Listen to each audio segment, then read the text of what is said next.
We've had a few episodes about comic book characters who may or may not be rip-offs of other pre-existing characters, but it seems the comment section always boils down into three camps. Said characters are a rip-off, they aren't a rip-off, and does it even matter?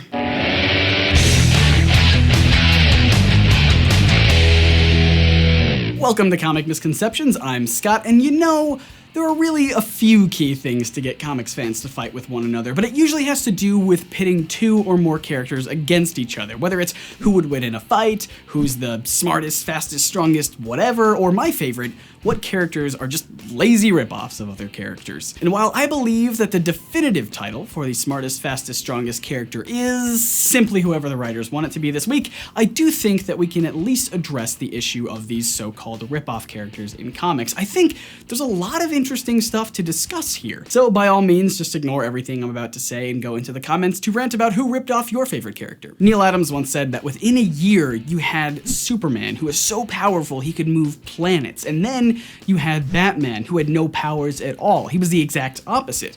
All other superheroes would fit in between these two characters. So in that sense, just about every comic book character could be considered a ripoff of these two in some capacity, but it's not like the idea for Superman and Batman came out of nowhere. Siegel and Schuster were inspired by Hercules and Samson when they created Superman, and his costume drew inspiration from Flash Gordon and aliens from old pulp magazines, mixed with a little bit of circus strongman thrown in there with the red trunks.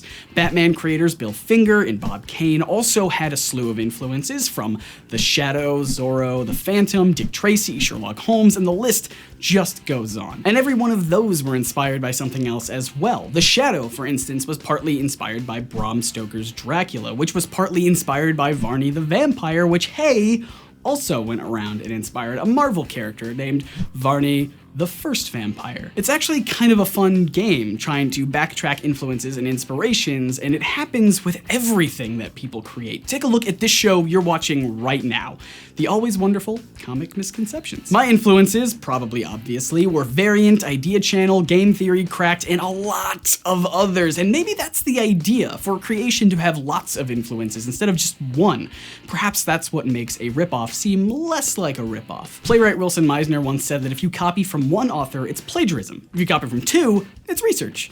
Author Austin Kleon said that art is 99% robbery, and even outlines what is good and bad theft in his book, Steal Like an Artist. One of the key traits is to steal from many while also being sure to transform and remix what you steal. We've talked before about how the creators of the Teenage Mutant Ninja Turtles, Kevin Eastman and Peter Laird, were openly copying and parodying other comics like Daredevil, Ronin, New Mutants, and Cerebus.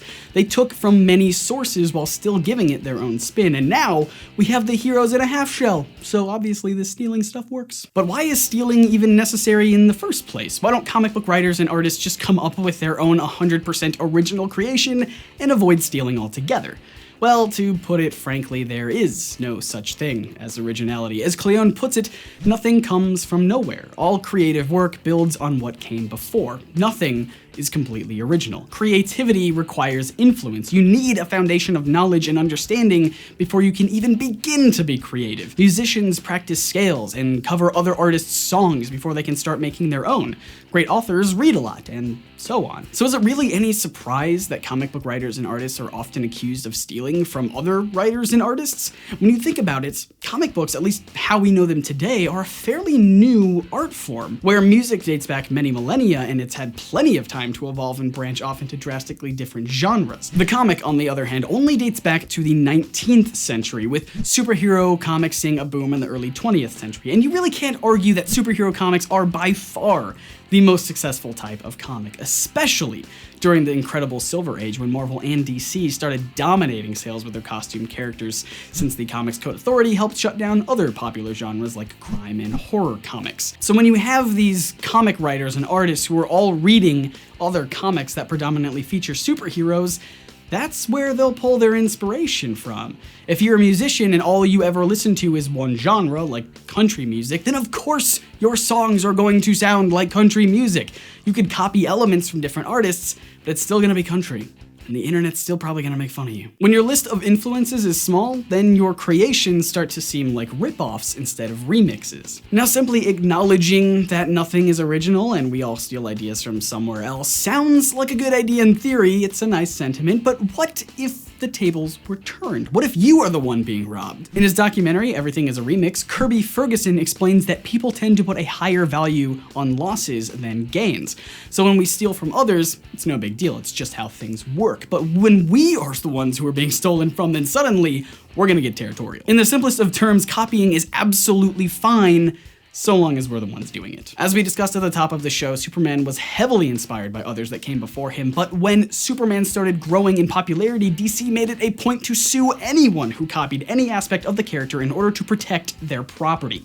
You'll recall that this is what happened with the Fawcett Comics and Captain Marvel case. And I think this not only applies to the creators of comic book characters, but also to the fans of these characters. Fans of Green Arrow can accept that the Emerald Archer is really just a simple cross between Robin Hood and Batman, but Hawkeye is totally a ripoff. Even though we as fans aren't actually losing anything when our favorite characters are taken and remixed by others, it still feels like we need to defend and protect them. Our favorite characters are kind of like a part of our identity. And maybe when someone says they're unoriginal, we sort of feel like they're calling us unoriginal, and that's why we get into these crazy debates about whether or not Deadpool is a ripoff of Deathstroke. Now, I know what has probably been on your mind since the start. Scott, there is a difference between characters who were inspired by others and characters who were just obviously shameless ripoffs. I completely understand what you mean, but I personally kind of find that distinction to be irrelevant. I think we just need to accept that everything was inspired by something that came before it, so it shouldn't really matter if one character seems like they're just a carbon copy of one that came before them.